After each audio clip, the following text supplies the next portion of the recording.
This Week with Bob Mueller on News 2. This week, housing is a problem all over across this country.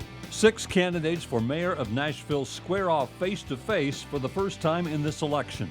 More in our This Week cover story. All weapons other than firearms will be allowed in courtrooms. Republican lawmakers looking to drastically loosen gun laws failed to secure the votes needed. Metro government is not doing what's best for them economically. Legislation to cut the Metro Council from 40 to 20 members is approved and signed by the governor. I, John Cooper. And Nashville Mayor John Cooper chose not to seek re-election. A conversation with the mayor about that decision and more. Hello again and welcome to another edition of This Week. The election to choose a new mayor for Nashville is 5 months away, but the campaign is on following the first candidate forum. More on a This Week cover story. A bill, to allow open carry of firearms hits a roadblock, and Democrats say it's all retaliation for not hosting the GOP convention as Republican lawmakers cut the size of the Metro Council in half. Here are tonight's political headlines. Gordon Harp? Nope. Pro-gun lawmakers voting down bills to expand gun rights in Tennessee. Not because of what the bill is meant to do, but because of what some feared it could do. I'm not quite sure that this is fixing a problem that exists. One bill was supposed to allow adults to carry a weapon in places like school property and parks as long as they didn't plan to commit a crime. Voted down by Senate Republicans after law enforcement warned it would do much more. All weapons other than firearms will be allowed in courtrooms.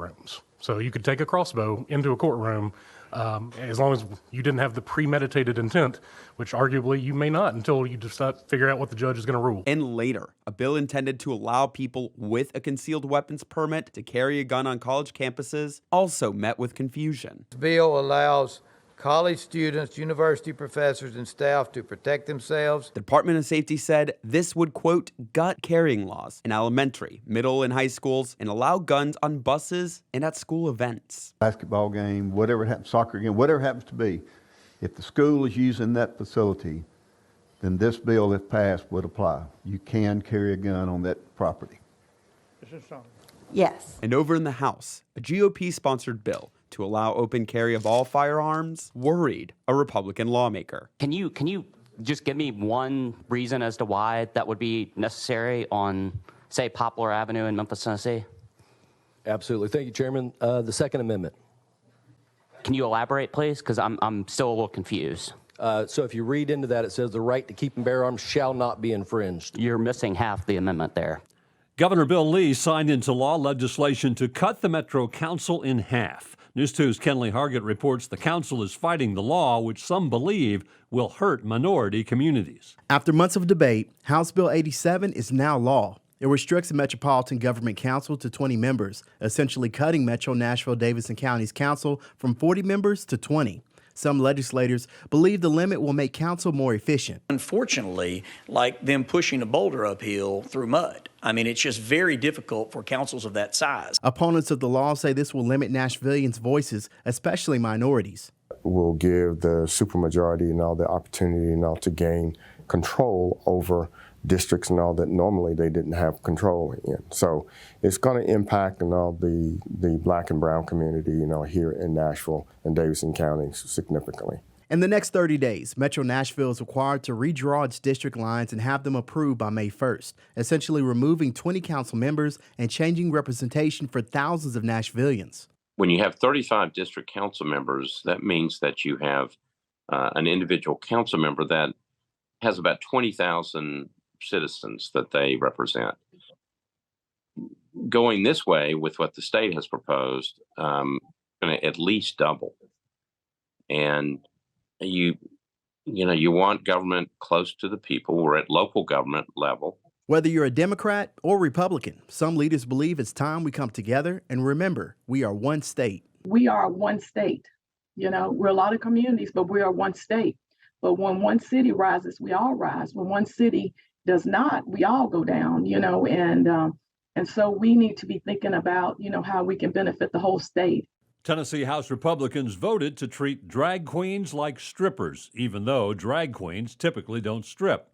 They'd have to be licensed, and an attorney says the implication could be much bigger. Here's News 2's Adam Mincer. So we need a permit to have a drag show, but we don't need a permit to carry a firearm. The same license an exotic dancer in Tennessee needs may soon be required for drag queens. Tonight, the Tennessee House passed another bill the sponsor says is to protect children. All we're doing here is stating if you are performing in a manner that is harmful to minors and receiving compensation, you will need a permit.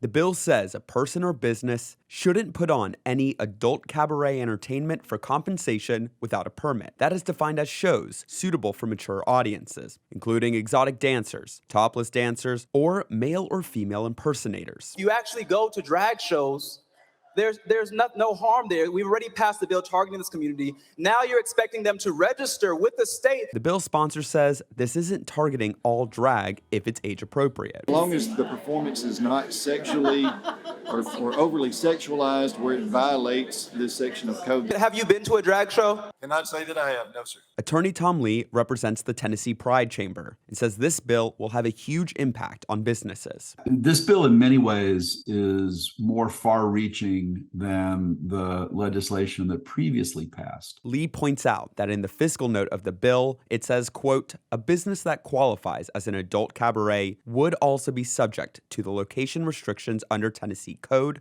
and may have to relocate if found in violation. He says that means a hotel or restaurant hosting a drag brunch would have to close or move if that performance is thought to be sexual in nature.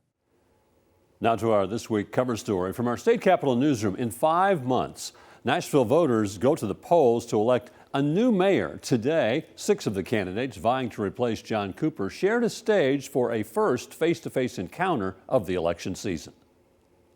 For the first time, candidates for mayor of Nashville squared off to give their ideas on issues such as mass transit, crime, and more. 6 candidates took part in a forum I moderated for the Entrepreneur Organization. The candidates were asked about making more affordable housing available.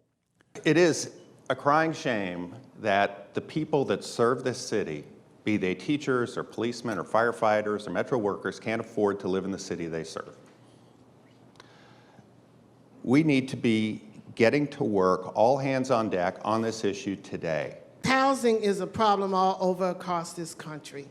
I think we're going to have to focus on attainable housing. We need to meet people where they are. What is affordable housing? I think we've got to celebrate our legacy residents. People have been here, and they are the ones that made Nashville the it city. And we've got to take care of them. Someone moving to Nashville to be a songwriter while waiting tables shouldn't just be something that exists in country music lyrics. Like, that actually needs to remain a reality. People can move here to chase their dreams and afford to do it. I have a track record over the last 9 years of making this issue a priority. One of the first bills I passed is the one that allows Metro to actually invest its own dollars into creating affordable housing. And they were asked about improving public education. Excellence exists, but we have to build it where it doesn't and offer great seats to everyone. I arrived at 7 a.m. this morning. Unfortunately, so did the students on the boys basketball team at Pearl Cone, which just won their sub-state game last night. We have the earliest high school start times in the entire nation. This is not a badge of honor. This holds back student performance. And we have models that are working across the county right now. The Communities in Schools model is in 17 schools. It is allowing a quarterbacking agency to bring those services in and allowing the school to focus on school so that we can hold that accountable. We do not have the best public education system in the country today. We need to make the investments to make that happen. The reality is we're asking our schools to tackle a whole host of societal issues, from poverty to homelessness to food insecurity. We need to provide public-private partnerships to give them the resources so that teachers can focus on teaching and the students can focus on learning. Thank you, Mr. Wilshire. This was the first candidate forum of the mayoral race. Several more forums and debates will play out over the next several months leading up to the August 3rd election. Stay with us. This Week continues in a moment.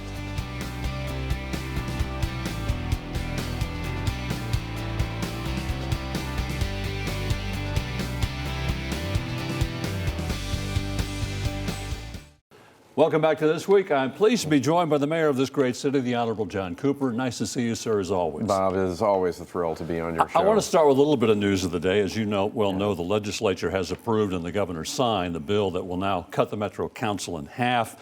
Metro Legal Director says there's really not enough time between now and the August election to redraw the districts. People have already filed, and he believes this violates the Tennessee Constitution. What's the next step? Well, he does. I think there's some real concerns by the legal community. I mean, we have a set of government passed by referendum, we the people, local government, local control, all working fine here in Nashville, and what's the state's power to change how local people want to organize their government. So he's going to look into it, and I think there'll be a response. It's a deep question. Does the state have that power to overcome a local referendum organization of government? And several times people in Nashville, as we all know, have had the choice to change the size of the council, chose not to. I hosted a mayoral forum this week, and you weren't there because you have decided that you are not going to seek re-election for a lot of reasons. 2020 did seem like a whole term, not only the tornado and the derecho and COVID, but you had the same challenges in government. And I'm super proud that even without the new challenges that we picked up, which was, including COVID, that we did the 50 of the 51 things that I said I was going to do in 2019. And part of that is creating a great financial stability, which we've used to pay teachers, recruit 400 police officers, to begin to have an infrastructure response in Nashville to invest in neighborhoods. $3.3 billion of investment is headed into neighborhoods. These are the things that is really going to make Nashville a great city going forward. I'm beyond thrilled that we got that done. I do think that the East Bank is a special vision and a special opportunity for us going forward. It gets us out of a past bad deal and into an environment for a very bright future there. But all of Nashville has a bright future. Bob, we are the envy of every other city in the country. You're in the middle of a financial crisis when the second crisis hits, and it's a natural disaster. A deadly tornado hits this city. 25 people, 2 Nashvillians die. Hermitage, that whole area north of Nashville, seriously damaged, and they're looking to the mayor for leadership. Well, I mean, the city does really well in crises, and it's my incredible privilege and inspiration to have been part of that. And crisis after crisis, I mean, the Christmas Day bombing, look at the response of our police officers. Every part of it in 2020 is just beyond inspirational for me.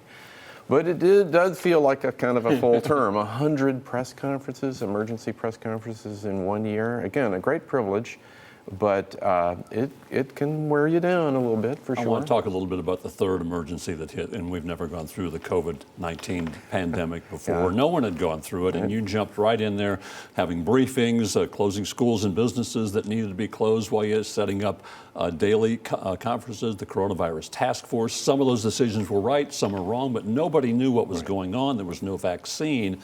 Talk a little bit about that leadership, trying to figure out what was right to save people's lives. Well, I'm still inspired, particularly by the early months of the COVID response, where the community really came together. It was very careful and helpful, and it was hard because nobody knew. Right. Nobody knew.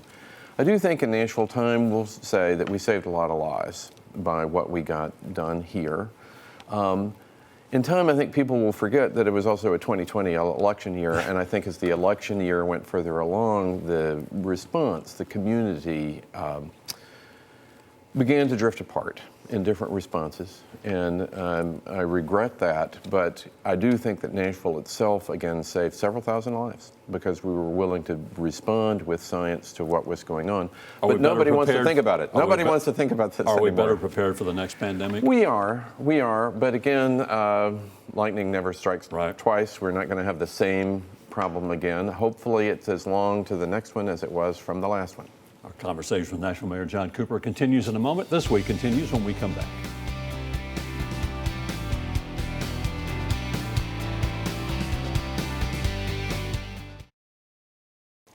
Welcome back to This Week. In my conversation with Nashville Mayor John Cooper, we were talking about your first year, and we've gone through the financial crisis, the tornado, the pandemic, and then comes social unrest with the killing of George Floyd, thousands downtown peacefully protesting, but it turned violent for a while. Some buildings were damaged. Talk about your response and what you think of that day. Thousands of people coming downtown for their First Amendment right, but it did get out of hand. Well, it did get out of hand, and the people who really did the damage are in jail.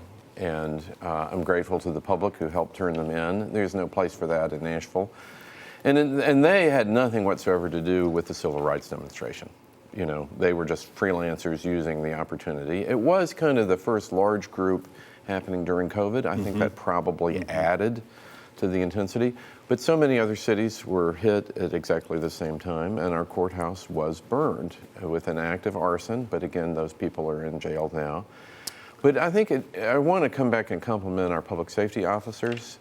You know, it could have been worse. Their response was extremely disciplined. There was really no one injured in the whole event.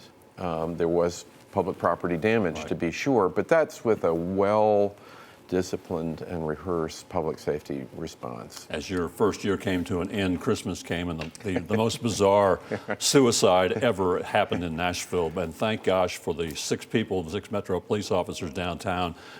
Second Avenue was devastated, but only one life, the person who killed himself. It's truly a miracle. Well, it is truly a miracle, and it does give the city, let's look always on the bright side, how to create opportunity for a major Second Avenue overhaul and downtown, hopefully using funds both from Metro, but also from tourism. We hope to come back with a Second Avenue and a riverfront and a First Avenue plan that's just going to be fantastic, which we would not have done unless there was the event of the bombing. How different is it going to look when it gets finished? Well, the passageway out to the river and then the riverfront in time is just, and the making the streets better is going to be just a great vision. And now we would not have done it because you need an event like that, and then I think you have the deep support of the property owners, and I'm grateful for the design efforts, but it is going to take some time, and I want to invite your viewers to come downtown sometime early this summer.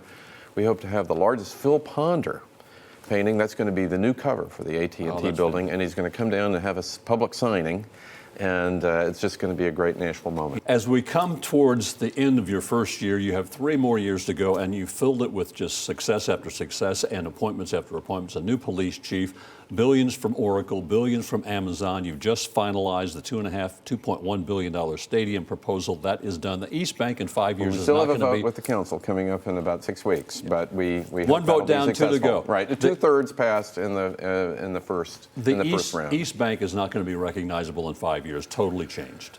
Well, and totally changed for the better. So right now you just have fully depreciated properties and a flat parking lot. What the new arrangement allows us is so much better terms for the city, where we were obligated for a whole lot of money for a new stadium and to maintain the old stadium. In this case, all that's coming off the Metro taxpayer.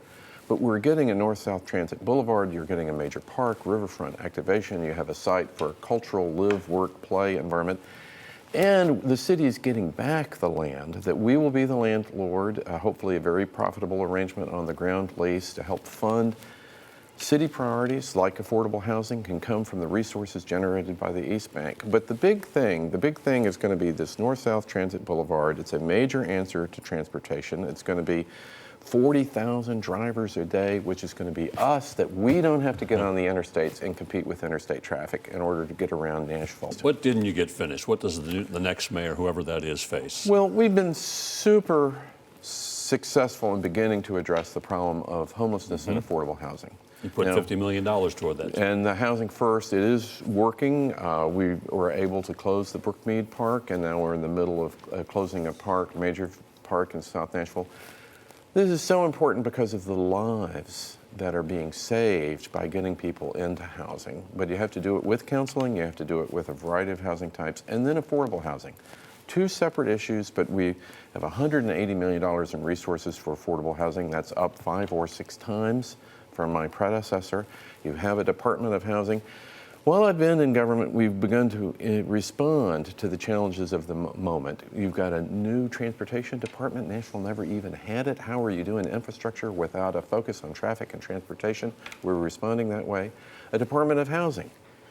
And now a Department of Homelessness Services is being created to be completely active. Now, it takes a while for government to respond, but if it does its job as a government, you can really begin to make progress. What do you want to say to the folks of Nashville as you finish out your term come September? Well, it's just been a complete honor for me. I've enjoyed every moment. It's inspiring as a city. But to remember that the mayor is not the quarterback, the mayor is a blocking back.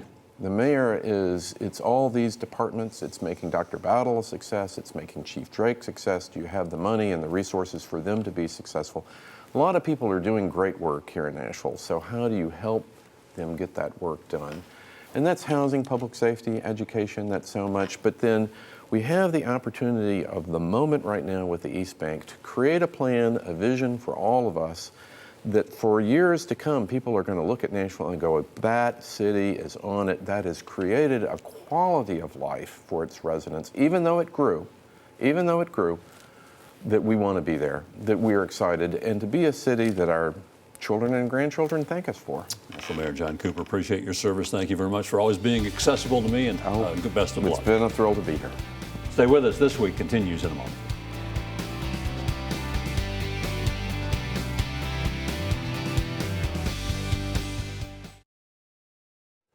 Thanks for spending part of your weekend with us. That will do it for another edition of This Week. I want to thank my guest, Nashville Mayor John Cooper. We hope to see you back here next weekend for another edition of This Week. Have a great week.